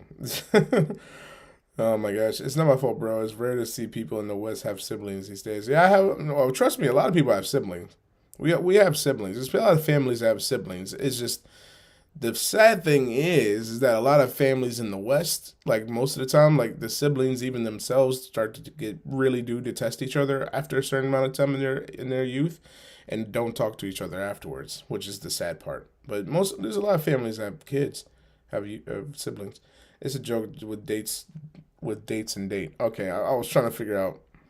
You already ate all the dates? No, I'm just kidding. I actually have them downstairs. I have to go eat some. Bro, they have so many calories. I know, I know. I've literally counted them. I was like, bruh, like so many calories. If you eat like seven, you won't feel hungry the whole day. Okay. I don't really want to eat seven. I don't. That's too many. You have Muslim brothers. Not any Muslim brothers, no. But my brother, so my little brother, my youngest brother, he is a believer. He's more denominational, if anything. He believes, but he doesn't subscribe to any kind of belief. And my other brother, he's more agnostic, but he still leans to like more Christian, non-denominational. But he's more on like you can't tell me anything. You know what I'm saying? Like you can't tell me how to live my life kind of person. But on my little brother's side, he has family on his side, and he has a couple of brothers that are Muslim on that end. So that's what I was saying. You should try getting along with them, bro. I do try to get along. I do get along with my brothers. My brothers, we have a strong connection. We argue. Like my little brother, I don't argue with my youngest brother too much. We kind of see eye to eye. But my middle brother, my second brother, we argue a lot, but at the same time, like at the end of the day, he knows that I love him. He knows that I care for him, and whenever he needs, I'm always willing to be there. We have our connections, and then for the brothers on my other brother's side, I talk to them. I actually already started talking to one of them because like he is Muslim. He actually changed his last name to Muhammad, mashallah, alhamdulillah. So I think like that's a beautiful thing too. So trust me, I got friends that are my brothers are good. They're really good peoples. I won't feel as lonely at least, 100%. Imagine being Muslim to marry four wives when you can be a Christian and have 99 plus body count. Yo, you know what? That's one of the things that honestly reeks to me the most hypocrisy of all things. Even when I talked to that girl on a live chat once, and she was gay, but she was like supposedly she grew up Muslim, which is also something very interesting to me because I mean I'm not saying that a person can't be Muslim because it's like obviously it's just an innate belief in God and submission to God, but like how can you be so rebellious, but at the same time still consider yourself Muslim. Like to me, like it's like you're. I mean, I don't have nothing to say about the gay part. You love who you love or whatever. But even though I don't necessarily agree, I think that there's deep down there's something within you that's conflicting. But how can you say that and then you literally get mad that somebody has four wives? Like men can have four wives. I don't understand the hypocrisy in that because it's like once again like I mean even though it's not necessarily the same subject matter, it's just like yeah like 100% like there's Christians that be out here doing whatever. I mean don't get me wrong though, there's some Christians that really do try to stick by the book. They actually save their virginity until they're married. I was about to be one of them. I was very close until I decided to go more the spiritual route instead of the religious route. um but at the same time yeah, like it's kind of hypocrisy. It's just like, man, like you can go and I mean, you're already kind of doing what you want to do anyway. But because like there's a religion that says the men can only have four wives, it's like, bruh, like you can do, like I mean, at the end of the day, like you can do. I'm not saying you should, obviously, but you can do what you want to do. Like you know what I'm saying? It's like it's not like it doesn't make any sense. Like you can still do what you want. It's your life, so I don't understand it either. But it's crazy though because Christians be sitting there tripping over the four wives thing. But I'm just like, bruh, like you claim to be a Christian, but you're at a party drinking. You get the cross on. I mean, I'm guilty of it too. I used to do the same thing. I would wear the rosary with the cross on it, and I'll go out drinking with the crosary on. Just looking stupid, and then like getting drunk, and then being with like crazy amount, exorbitant amount of men and women. It's like, come on, man. Um, I have 11 siblings. Oh wow, that's amazing. It's a lot of kids though. It's a lot of kids. Oh boy, he became gay because he didn't get a. No, it was a woman. So it's a woman. I say he to respect him, but I don't. Well, to be honest with you, I don't even know if she goes by him. I don't know, but it's a girl, and she's just kind of like, why can men have four wives? I'm like, come on, man. Mashallah. Just ignore the temptations. Maybe Allah will reward you even more. Men have always been polygamous, bro. Men are biologically polygamous, whereas women are monogamous. Exactly, because it's been proven that if women have something that's like very special, they rather hold on to it tighter than anything. Men, we hold on to it, but it's not to say that we like to indulge in other things. It's just the truth. It's like I can literally have a PlayStation. I love to have a PlayStation, but I also want to have an Xbox and a PS and a PC because I can at least have them. You know, it's not to say like I don't. It's not like I favor one over the other, but it's like I personally like PS4, but it's like I still want the Xbox and I still want the PC, just so I can have something else. You know, just as variety instead of playing on the same thing over and over again. And I can have, if I get a PC, I can play other games. On a PS4, you can't play the same game. You got to play the same games that are manufactured to play on the console. Unlike PC, where you have multiple options to play whatever you want. So it's like, of course you want variety. Who doesn't want variety? But I think women most of the time misconstrue that we want other partners just so we can love them too and place our emotion into them solely and not into your original partner, which is why I believe in Islam to begin with, because it's like if you cannot have four wives unless you're emotionally able to love them and treat them the same, like that is literally, and financially take care of them the same way. It's literally told you that it's just, and people still want to dispute it, like, oh, but you still have access to four wives. It's like, well, no one can have four wives unless you're financially able to do it, but it still negates the fact that you can still have four wives. I'm like, yo, like you're missing the point. But nonetheless, yes, it's very true. We're biologically programmed this way. Assalamu alaikum. Wa alaikum assalam. I am your brother in Islam, which you the best may wish you the best. May Allah forgive us in the blessed days of Ramadan. A lot of respect and love from Morocco. Thank you so much, Jalal. Thank you so much. I appreciate you, man. Peace and love to you, and hopefully Allah blesses you and accepts your Ramadan, man, accepts your fasts. Thank you so much for stopping by and showing love. YouTube deleted my comment about homosexuality. Damn. Yeah, I mean, you can't really speak on homosexuality. You can't really speak. You can't speak on it a lot because like there's like keywords that it messes with you. Walaikum assalam. I'm going to change the phobic then. Change to homophobic. Then yeah. Just stop watching porn, bruv. The homosexual tendencies go away. I mean, I know, but it's like, well, see, to me, it's not talking about me. I'm talking about the girl. I'm talking about the girl that was arguing about it. But I'm just saying, yeah, it's just kind of irritating when people use that as a talking point. It's like, bruh, like, man, people just don't understand hypocrisy. Like, even when you look at like the Bible, they said like Solomon, like you follow this, you follow the same religion technically. But Solomon had like how many concubines and how many how many concubines and how many mistresses? Like he had multiple. And just because he was a wealthy king, but he still believed in God. Like it's like look at him. Or I think they say Abraham had like four wives, like not four, like seven wives. Like come on, bro. Like you follow the same religion, bro. Like what is the problem? And even if you didn't follow religion, like you look at Islam and that's the first thing you point out. It's like, bro, like look at Christianity. The men had seven wives, like they had two wives, one wife, and then like maybe some concubines, like two concubines or something like that. It's like, bro, this has always been prevalent. Even if you look at the Chinese and look at the emperors, like they had a wife, they had like a queen, an empress, but at the same time they still had concubines. Like it's the truth. It's always been this way. It doesn't matter what culture you go to. It's the same way, bro.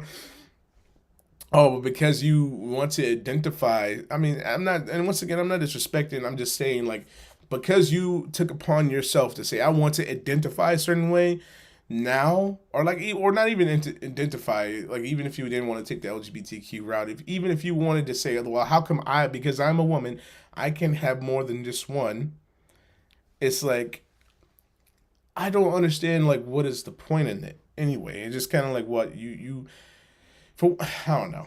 I don't know. I can't. I just personally just for one thing, I don't understand like why like the most emotional creature on this planet, which is a woman, would want to have four husbands anyway. Like that, I can only imagine what that would do to her psyche. Like I can only imagine. I'm like for me, I'm thinking logically. Like look. I can still care for 4 women. I could do that easily. Like, you know what I'm saying? And then if they need reconciliation, I can easily do that. It's not hard to balance 4 wives.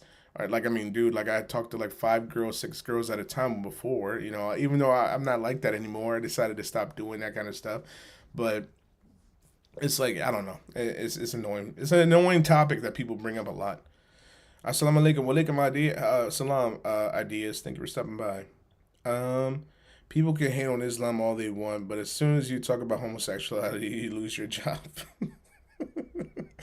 Oh my gosh, Solomon had like 300 concubines. Exactly. It's like come on, bro. Like, and you think like those women didn't think the same kind of thing?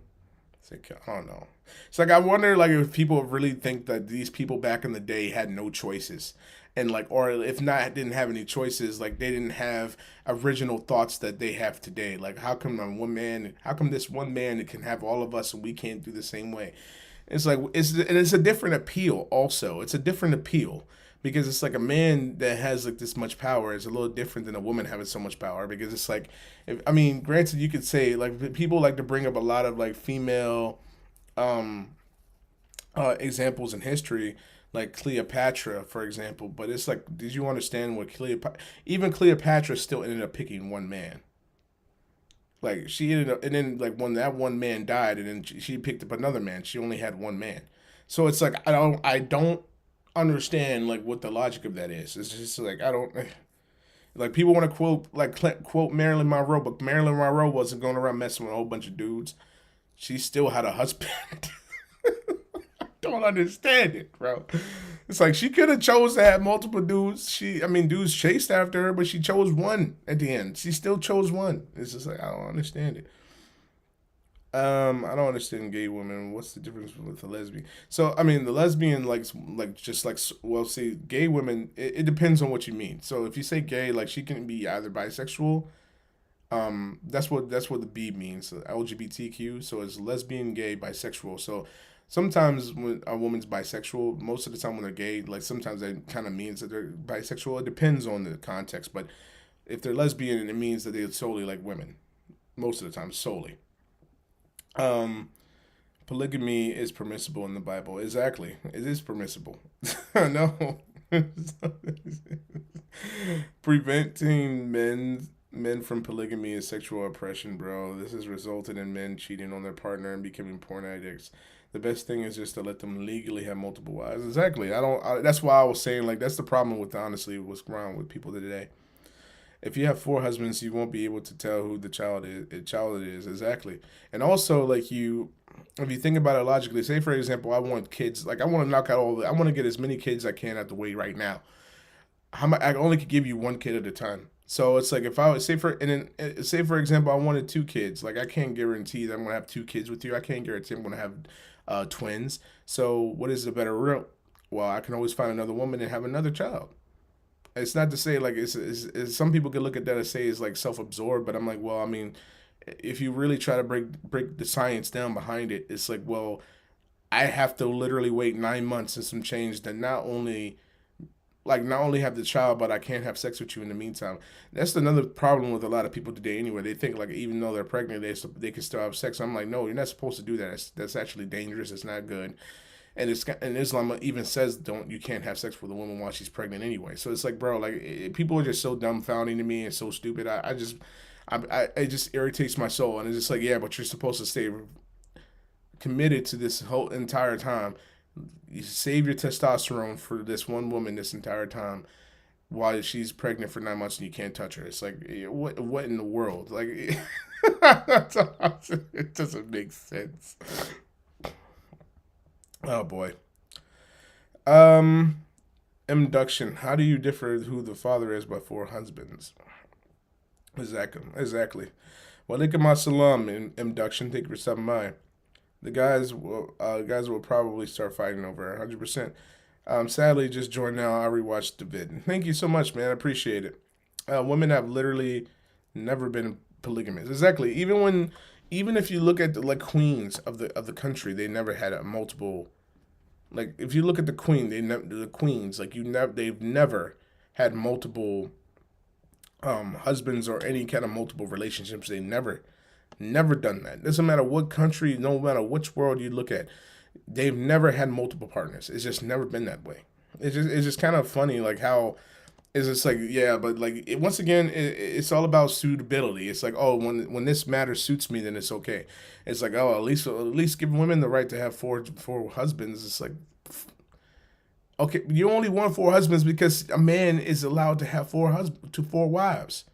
You only want that because the man can have it. You want to be a man. That's literally the whole point. It's like you just want to be a man, period. You want to be a man. That's all it is. You want to have the same rights as a man has because it's not right because he can have the rights and I can't. It's like and to me it's like once again even with people that are like follow the faith, it's like people don't like I've seen like some Muslims talk about if he wants four wives and he then goodbye. It's like, yo, like if the man can afford, if the man can afford it, I don't see what the problem is. It's like, yo, I don't know. It just doesn't make sense to me. It's like, okay, you want the best of, and that's the thing. Also, women most of the time want the best mate anyway. So if they pick the best mate, why do they expect the best mate to settle for just them? Like once again, this is the reason why I entered Islam to begin with because it's just the idea. It's like you want the best of men. You want a man that's successful. You want to have a man that has money and at least can provide for you, maybe another person and some kids. Then you're going to have to expect that if you want that guy solely for one particular purpose, then you're going to have to accept him for that particular purpose. And that's what I was talking about with honestly with a lot of people today because it's like, for example, I'm not saying once again it's all your choice, but you gotta learn to accept what comes with those choices. You can't have your cake and eat it too. If you have make a certain choice to say, and I'm not, once again, I mean, Islam even promotes this. This is not like I'm talking out my butt here, but I'm just saying, it's like Islam promotes the fact that a man is supposed to provide for a woman everything, right? Well, if even outside of Islam, the whole point is that women choose these men that have all this money. Well, if you choose to pick a man that has all this money, then you need to accept the things that you got to accept the criteria that he brings to the table. You got to accept what he wants from you. You know what I'm saying? So if you want the money, if you want something that's, I'm not saying it's shallow per se, but to me, it's a little shallow. If you want a man that's just going to be able to provide for you and has all the money in the world, and like that's what you're marrying him for is for money so he can provide for you, then don't be surprised if he gives you a shallow result of what you want, or of what he wants, because you're wanting something shallow out of him. Not saying it's shallow per se, but like sometimes women are very shallow. They want all the new Gucci bags, they want the new watches, the new iPhones, they want all the new products and all that stuff. And it's like they want it, but it's like, and in Islam especially, I'm feeling bad for any man that has to like kind of give that woman that stuff. Even though I know for a fact that not every woman does it, but it's just like if she does do that, then that's what the man has to give her. So why would you be surprised if this man wants a fourth wife or a second wife, third wife? Well, why are you surprised? Why is it shocking? And even if the man is supposed to be a little bit of a smaller, and he doesn't make as much money, but he makes money, and he's providing for you. If there's certain criteria that he needs to be, he wants things to be met to a certain degree, then I feel like it's his right to demand the fact that like if I'm like sitting here saying like once again like I understand it's a woman's body and that's her temple, and I respect that. I truly do respect that. But at the end of the day, you can have your temple, but what the real world is telling us is that we need to work.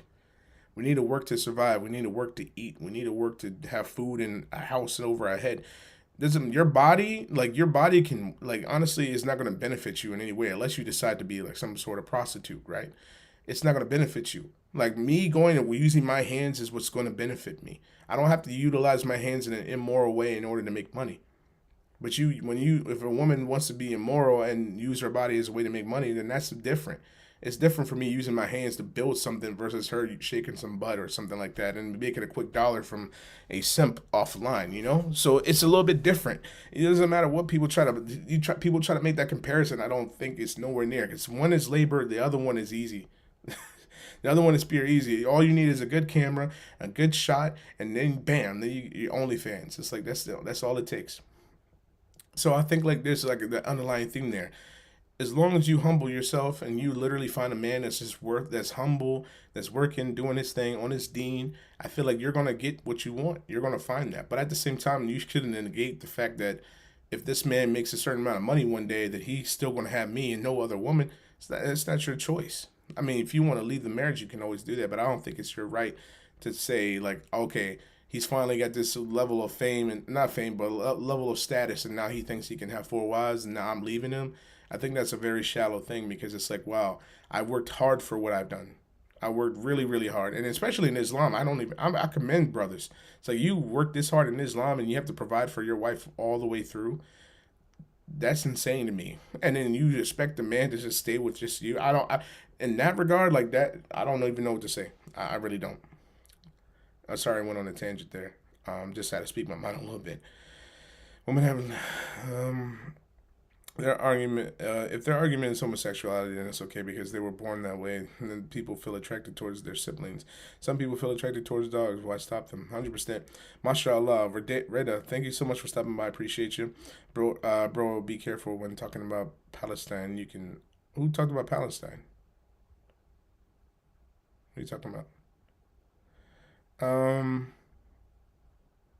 Give me last about the feds. Okay.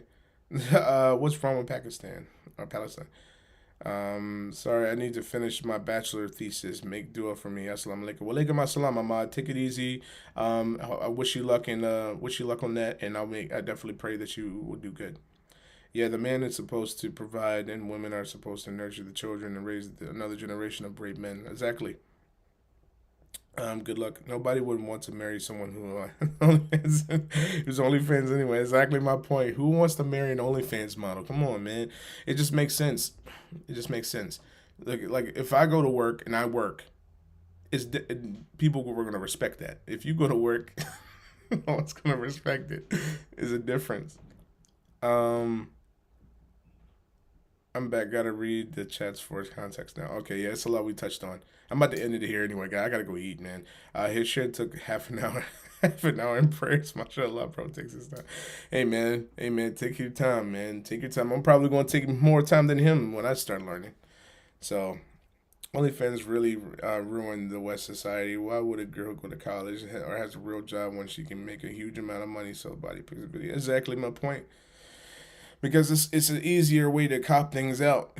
It's but then again, besides OnlyFans, another like if you come to America, like there's like an underlying theme that a lot of people don't talk about, but it's the underlying theme is that people actually go like when girls like, grew up when they didn't couldn't pay for school, they would go be strippers. So that's something too that they used to do, which is still prevalent, and they still do it today. Like women still do it today. But this is just another avenue, a worse avenue, I would say, but it's still an avenue nonetheless. But yeah, I think, shit, terrible. You terrible. Definitely not a shake. Nowhere near that. Nothing near that. Not nowhere near. Um, but yeah, like I think like that's just something that bothers me. Bothers me a lot about the practices and everything like that. So but okay, guys, I'm thinking I'm gonna head out. I gotta go get some food. I am hungry. I have not eaten anything. I appreciate everyone stopping by the stream, showing love, support, and all that good stuff. Once again, it's gonna be a busy weekend for me, but make dua for me because I'm gonna really try to push out these videos and prepare for the weekend coming up because I'm gonna go on a little mini vacation, get away from it all for a little while. I've been working my butt off for these last few months to get ready for this, all these trips and all this good fun stuff. Where are you learning Arabic from, bro? Honestly, I'm learning from online. I'm honestly like just learning. There's actually, believe it or not, you can look it up on YouTube. Like there's actually classes where they teach you like how to like say the thing, and then they'll actually write the word out, the letters out next to it with the words underneath of it, saying this is what this letter means, this is how you pronounce it, and then like underneath it, this is what this word or this phrase means in one context with the word underneath of it in English. So that's what I've been doing. Um, what you gonna eat? I have no clue. As soon as I get in my car, I'll probably make my mind up. Sheikh literally means an old man in Arabic. Oh, really? Okay. Well, still, I'm not an old man, and I have a long way to go as far as my knowledge. So, am I going to stream tomorrow? Yes, I will be streaming around noon, like around 12 o'clock noon, 12:30, around there. That's when I'll be streaming. So yeah, catch me then. I've said enough. Thank you guys once again for coming by the stream. I love this Surah. Hopefully the next one is even better. Even better, hopefully, inshallah. Next one is Hud, so that's going to be pretty good. I think this is going to be a good one too. Um, Assalamu alaikum alam bika biki. Ring any bells? I don't think so. Okay, but anyway. Sure, bro, sure.